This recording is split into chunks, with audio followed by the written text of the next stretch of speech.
Hello everyone, আসসালামু আলাইকুম। কেমন আছেন সবাই? আজকে হোল একটা কেকের রেসিপি নিয়ে এসেছি। আমি প্রায় কেক বানালেও এর ভিডিও তেমন একটা করা হয়নি, বিশেষ করে ক্রিম কেকের। তো ভাবলাম আজকে একটা ভিডিও করে ফেলি। তো এটা ছিল 2 পাউন্ডের একটা ভ্যানিলা কেক। তো এর জন্য আমার 4টা ডিম বড় সাইজের, দেন হচ্ছে 1 কাপ ময়দা, 1 কাপ চিনি, 4 টেবিল চামচ তেল, 2 টেবিল চামচ কর্নফ্লাওয়ার, আর হচ্ছে 1 চামচ ভ্যানিলা এসেন্স আর 1 চামচ বেকিং পাউডার লেগেছিলো। তো এখানে আমি হাফ কাপ চিনি দেখিয়েছি, দেন হচ্ছে আমি আবার হাফ কাপ অ্যাড করেছিলাম। তো এখানে আমি ডিমের সাদা অংশটা আলাদা করে বিট করে নিব। তো বিট করার এক পর্যায়ে যখন সাদা ফোম হয়ে যাবে, তখন হচ্ছে এতে আমি চিনি 4 বারই অল্প অল্প করে দিয়ে মিক্স করে নেব। একবারে দিলে কিন্তু এটা হবে না। তো ফার্স্টে কিন্তু বিটারের যে স্পিডটা লো থাকতে হবে, আস্তে আস্তে সেটা বাড়াতে হবে। আর দেন হচ্ছে এটা যখন একটু লিকুইড হয়ে যাবে, তখন আমি ডিমের যে কুসুমটা আর ভ্যানিলা এসেন্স সেটা দিয়ে দিব। তো ভ্যানিলা এসেন্সের যে ক্লিপটা সেটা ডিলিট হয়ে গিয়েছিলো, তো আমি দেখাতে পারলাম না। দেন আমি হচ্ছে তেল দিয়ে দিলাম। তেল দেওয়ার পরে কিন্তু বেশিক্ষণ বিট করা যাবে না, এতে ফোমের যে ভাবটা নষ্ট হয়ে যাবে। তারপর হচ্ছে আমি শুকনো উপকরণগুলো চেলে এখানে 3 বারে একটু একটু করে দিয়ে অল্প করে মেশাবো। আর শুকনো উপকরণ কিন্তু আমি দুধও দিয়েছিলাম পরবর্তীতে, ফার্স্টে অ্যাড করতে ভুলে গিয়েছিলাম। দুধ দিয়েছিলাম 2 টেবিল চামচ। দেন হচ্ছে আমি এটা আস্তে আস্তে করে মিশিয়ে নিব। ভিডিওতে এখন একটু স্পিড লাগবে যেহেতু এটা ভিডিও, বাট আপনারা কিন্তু আস্তে করবেন, নয়তো ডিমের যে ফোমটা সেটা কিন্তু নষ্ট হয়ে যাবে আর তখন কেকটা স্পঞ্জ হবে না। তো এই যে আমি এটা 8 ইঞ্চি মোল্ডে নিয়ে এখন ট্যাপ করে নিচ্ছি যাতে ভেতরে বাবুলগুলো বের হয়ে যায়। দেন এটা কাঠি দিয়ে ভালো করে ঘুরিয়ে নিলেই কিন্তু বাবুলগুলো সব বের হয়ে যাবে। তো তারপর একটা বড় পাতিলে আমি চুলায় বসিয়ে দিলাম। চুলার আঁচটা হবে ঠিক এইরকম, লো টু মিডিয়াম। তো এই কেকটা হতে আমার প্রায় 1 ঘন্টা লেগেছিলো।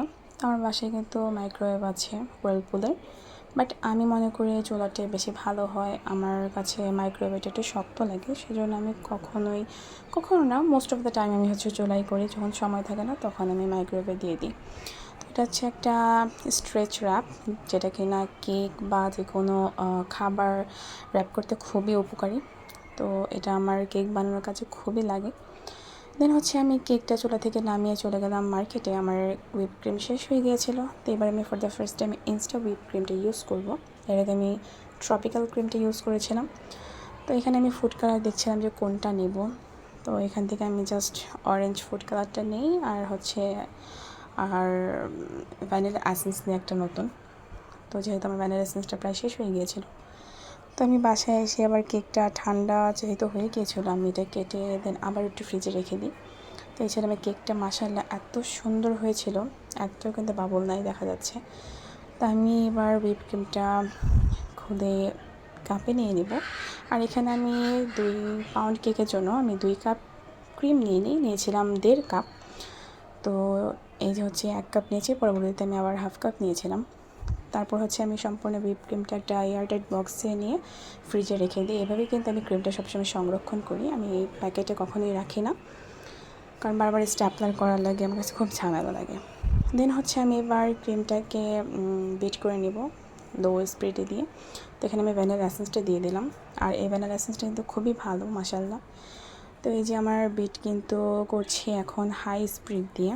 তো আমার ক্রিম বিট করা কিন্তু হয়ে গিয়েছে, আপনারা দেখেই বুঝতে পারছেন। এখন আমি হচ্ছে এই বাটিটা উল্টিয়ে দিব। তো যদি দেখেন যে ক্রিম না পড়ে, তার মানে হচ্ছে আপনার ক্রিমটা একদম পারফেক্ট হয়ে গিয়েছে। তো আমি 2 বার দেখিয়ে দিচ্ছি, একবার নিচ থেকে একবার উপর থেকে, একদম পারফেক্ট হয়েছিল মাশাআল্লাহ। তো আমি এখানে হচ্ছে একটা স্কেল ইউজ করেছি। আমি অনেক ভিডিওতে দেখেছি যে তারা স্কেল ইউজ করে, তো এটা আমার কাছে বেশি কমফোর্ট মনে হয়েছে, জন্য আমি নাইফ বা কোনো আদার্স টুলস ছাড়া আমি এই স্কেলটা ইউজ করেছি। তো আমি ভিতরে একটু কম ক্রিম দিয়েছি, কারণ আম্মু খুব কম ক্রিম পছন্দ করে, যেটা কিন্তু আমি 1.5 কাপ নিয়েছিলাম।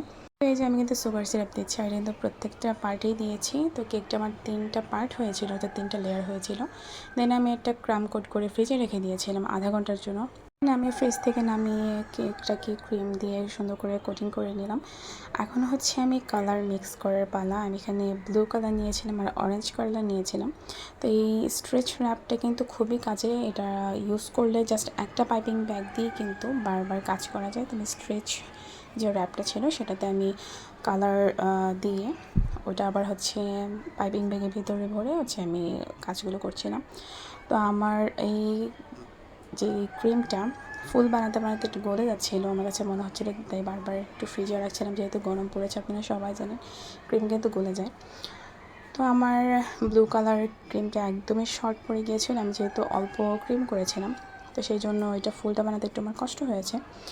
তো নিচে হচ্ছে আমি 1M নজেল দিয়ে বর্ডারটা করছিলাম, আর এই বর্ডারটা কিন্তু ছোটো 1M নজেল দিয়ে করলে বেশি ভালো হয়, বাট আমি দ্রুত করার জন্য জাস্ট বড়ো 1M নজেল দিয়ে করছিলাম, সেই জন্য একটু কাজটাও বড়ো হচ্ছিলো, বাট দেখতে মাশাআল্লাহ খুবই সুন্দর হয়েছিল। দেন এখন আমি স্টার নজেল ইউজ করে আমি সুন্দর করে স্টার করে দিচ্ছিলাম। আর মাঝে এখন সাদা থাকলেও পরবর্তীতে আমি অরেঞ্জ যে ক্রিমটা ছিল সেটা দিয়ে সুন্দর করে একটা লাইন টেনে দিয়েছিলাম, আর দেখতে মাশাআল্লাহ এত সুন্দর হয়েছিল, আর খেতেও মাশাআল্লাহ এত ভালো হয়েছিল। আমার কাজিন, আমার ফ্যামিলি মেম্বার জাস্ট ওয়াও বলছিল যে মুখে দিলেই মিলিয়ে যাচ্ছে, আর আমার বাবা মা তো বারবার মাশাআল্লাহ বলছিল যে আমার মেয়ে এত সুন্দর কেক বানায়।